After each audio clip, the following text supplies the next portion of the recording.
கனிமொழி, ஜோதிமணி உட்பட 15 எம்பிக்கள் அதிரடியாக சஸ்பெண்ட். வேண்டும் வேண்டும் வேண்டும் வேண்டும் வேண்டும். அவையில் இடையூறு செய்ததாக நடப்பு கூட்டத்தொடர் முழுவதும் சஸ்பெண்ட் செய்யப்படுவதாக மக்களவை சபாநாயகர் அறிவிப்பு. உயர்த்தி குரல் கொடுத்த எதிர்க்கட்சியினர். அதிர்ந்து போன நாடாளுமன்றம்.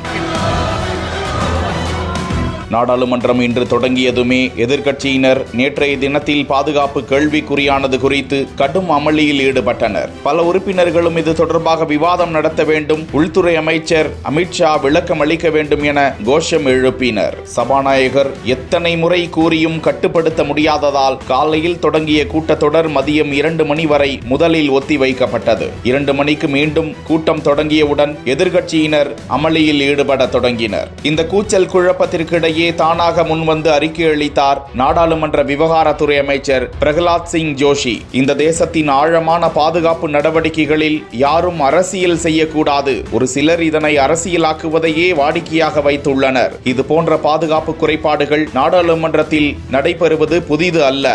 ஏற்கனவே பல முறை நடந்திருக்கிறது. 1974 ஆண்டு, 1999 ஆகிய ஆண்டுகளிலும் பழைய நாடாளுமன்ற கட்டிடத்தில் இது போன்ற சம்பவங்கள் அரங்கேறி இருக்கின்றன. நாடாளுமன்றத்தில் பாதுகாப்பை எப்படி அதிகரிப்பது என உறுப்பினர்களுடன் சபாநாயகர் கலந்து ஆலோசித்திருக்கிறார். அவர்கள் தெரிவித்த பல ஆலோசனைகள் ஏற்கனவே அமல்படுத்தப்பட்டுள்ளன. எனவே இந்த விவகாரத்தில் அனைத்து உறுப்பினர்களும் இணைந்து செயல்பட வேண்டும் என கோரிக்கை விடுத்தார். மேலும் இன்று கூட்டத்தொடரில் இடையூறாக நடந்து கொண்டதாக காங்கிரஸ் எம்பி ஜோதிமணி, ஹிபி ஏடன், ரம்யா ஹரிதாஸ் மற்றும் எதிர்க்கட்சி லோக்சபா எம்பிக்களில் Benny Behanan, V K. Sreekandan, Mohammed Javed, P R. Natarajan, Kanimozhi Karunanidhi, K. Subramaniam, S R. Parthiban, S. Venkatesan மற்றும் மாணிக்கம் தாக்கூர் உள்ளிட்ட 15 பேர் அவை நடவடிக்கைக்கு இடையூறு ஏற்படுத்தியதாக அவர்களை சஸ்பெண்ட் செய்யும் தீர்மானத்தை முன்மொழிந்தார். இதனைத் தொடர்ந்து அது உறுப்பினர்களிடையே வாக்கெடுப்புக்கு முன்வைக்கப்பட்டது. அதன் அடிப்படையில் அந்த 14 உறுப்பினர்களும்